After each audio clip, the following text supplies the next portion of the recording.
Hello friends, welcome back to the channel. My name is Sohum and I'm on a mission to spread peace, love, and positivity through music. Today I'll be reacting to the Battle of Evermore by the Lovemongers, and I believe the Battle of Evermore is actually a Led Zeppelin original song, so this will be a cover of the original. So I'm excited to check this one out, and after I'll be doing this reaction, I'll be immediately checking out an info video about the Lovemongers and the Battle of Evermore, so stick around for that. Big thank you to William, whose generous support made this reaction possible, and for the recommendations. And yeah, let's just jump into this.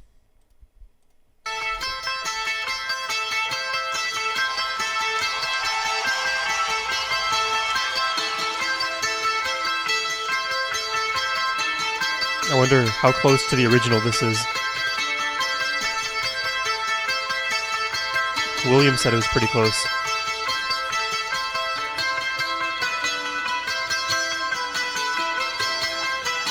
I like this harmony. The queen of light took her bow, and then she turned to go. Okay. The Prince of Peace embraced the gloom and walked the night alone.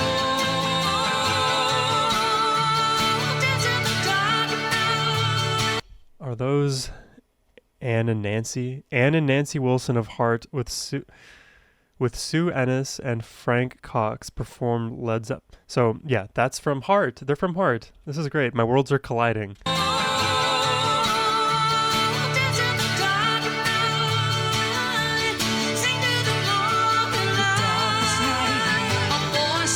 Their hair is crazy.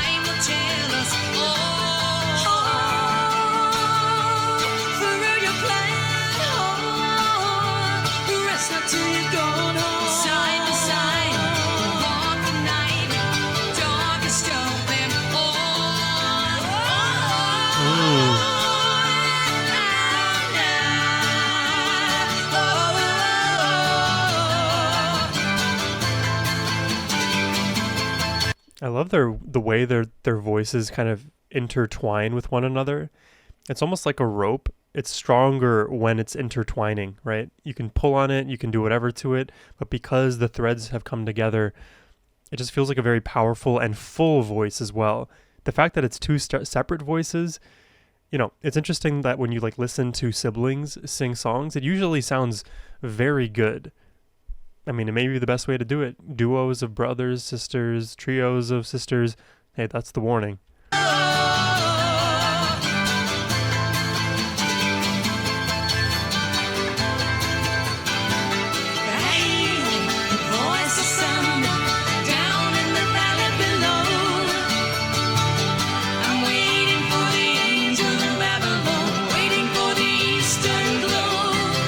It's like their voices are similar but different, but no matter what, the way they complement each other makes it feel like one solid voice.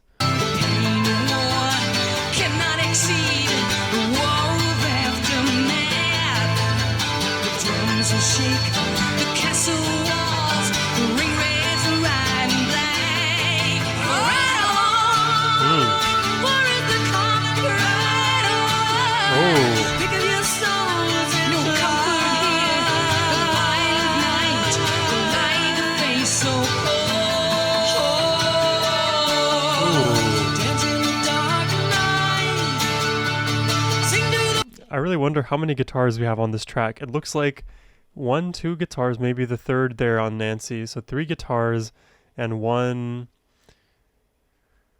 I don't know. What is this called? It's a mini guitar. It's something. What is the name of this instrument? It's not occurring to me right now.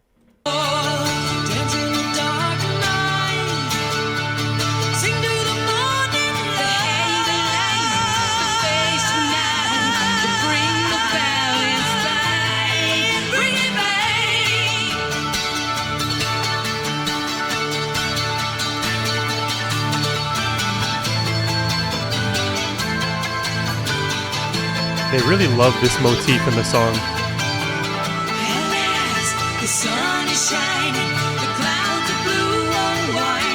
Ooh, I like that. Hey there, quick interruption, don't forget to hit that subscribe button, it helps out a lot. And if you would like to request a reaction yourself, hit the link in the description box down below. Anyways, back to the video.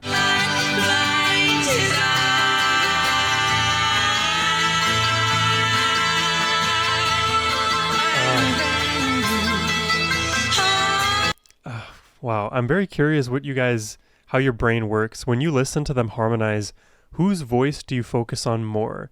Nancy's or Anne's?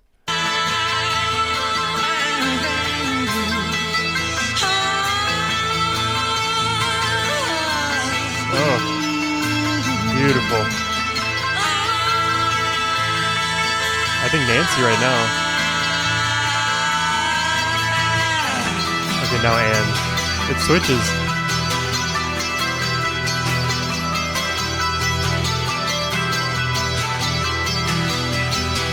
Oh, the syncopated hit.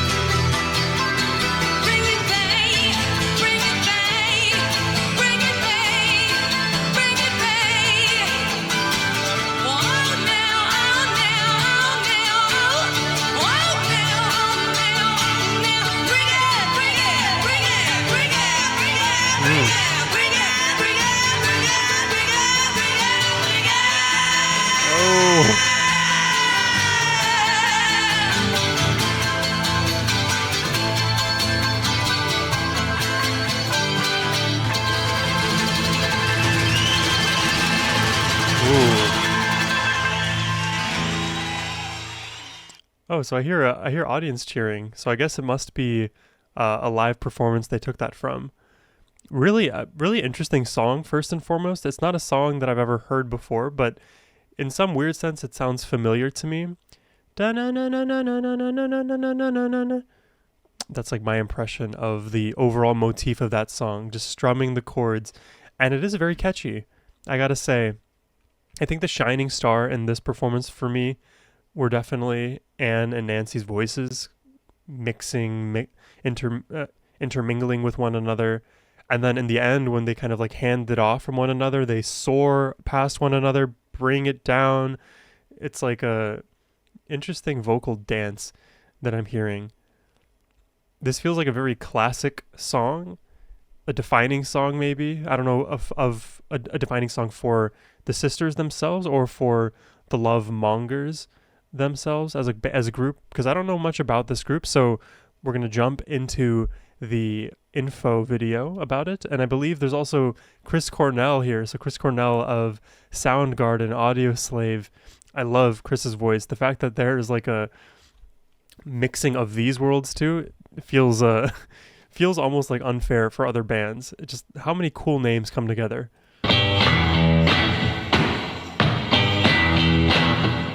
The Lovemongers were our escape hatch from the 1980s. By the end of the 80s, everybody in music was kind of sick of the 80s. We were on MTV and we were wearing the clothes and all that, but we didn't want to do Heart.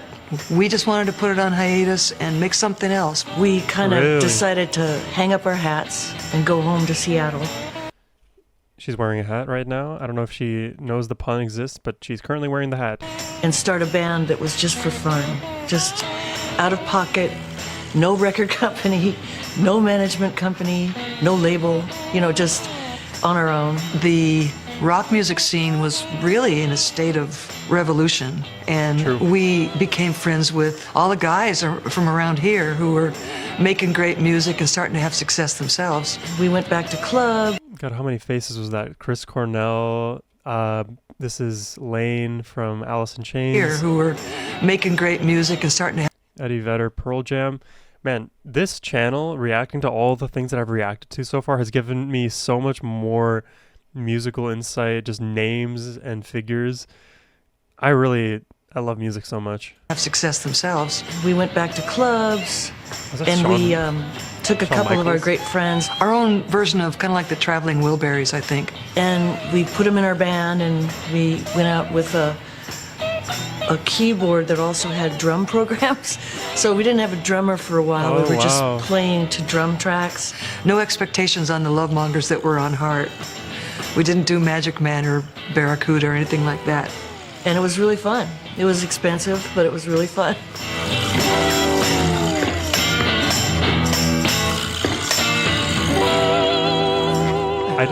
I didn't know Heart was so like tightly related to a lot of these grunge rock bands coming up at the time. And to deviate from their original style to have that like feeling is interesting because I really like all of the original Heart songs that I've heard before, but to hear them feel like that wasn't necessarily the place they wanted to stay creatively. I mean, that's I guess part and parcel for music creation. There's always an evolution to be had. The queen of light took her bow, and then Battle of she Evermore. turned to gold. The debut of the Lovemongers on record would have been the Battle of Evermore on the single soundtrack. I like her We were hair. like so thrilled, you know, because it wasn't even hard. It was, You know what I just noticed is the way they speak, it's very similar. If I close my eyes, I may not be able to tell. I think Anne's voice has a little more bass to it, though. Record would have been the Battle of Evermore on the single soundtrack. we were like so thrilled, you know, because it A wasn't little more even bass. hard.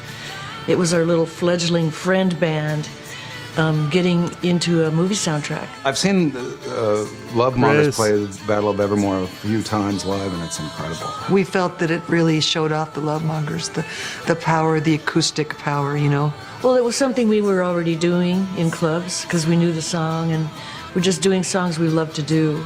We notoriously like Led Zeppelin, but we like a different side of Led Zeppelin, you know. The heart of that band was always acoustic. The heart of that band. These women love their puns unknowingly. We like a different side of Led Zeppelin, you know. The heart of that band was always acoustic. And that's why we were drawn to it. Ann and Nancy could get up there and be Robert Plant, Jimmy Page, and John Paul Jones, just the two of them all at once in a way that kind of blows me away. I think Cameron decided to put it in the soundtrack album because it was just a cool vibe that needed to be there. It was a real honor to get to be on that record. So many other amazing bands on that record. It sort of was a glorification of what was going on in Seattle to bring them all together.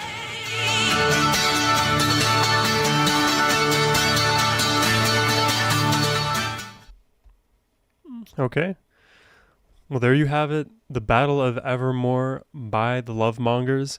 Her comment at the end makes me think that the Lovemongers isn't just the four individuals that were playing on the Battle of Evermore. It makes me feel like the Lovemongers is a collection of even more artists. And I'm just going to quickly look it up. The Lovemongers band members. Okay, so it is the four. Sue Ennis, Frank Cox, Nancy Wilson, Ann Wilson. Yeah, really interesting deep dive into their history as well. I like getting to know about what influences different musicians have. I've been recently reacting to a Bandmade documentary series and getting to just go through the history of these women, understanding where they came from musically, what jumps and steps they made in their music to arrive where they are now. It's all really interesting stuff, so you guys can always recommend me more backstory kind of videos as well. We don't have to just react to music on this channel. I'm open to anything and everything. I hope you all enjoyed my reaction today. Subscribe if you did, and if you would like to request a reaction yourselves, hit the link down below. And as always, my friends, have a wonderful rest of your day. Take care and peace.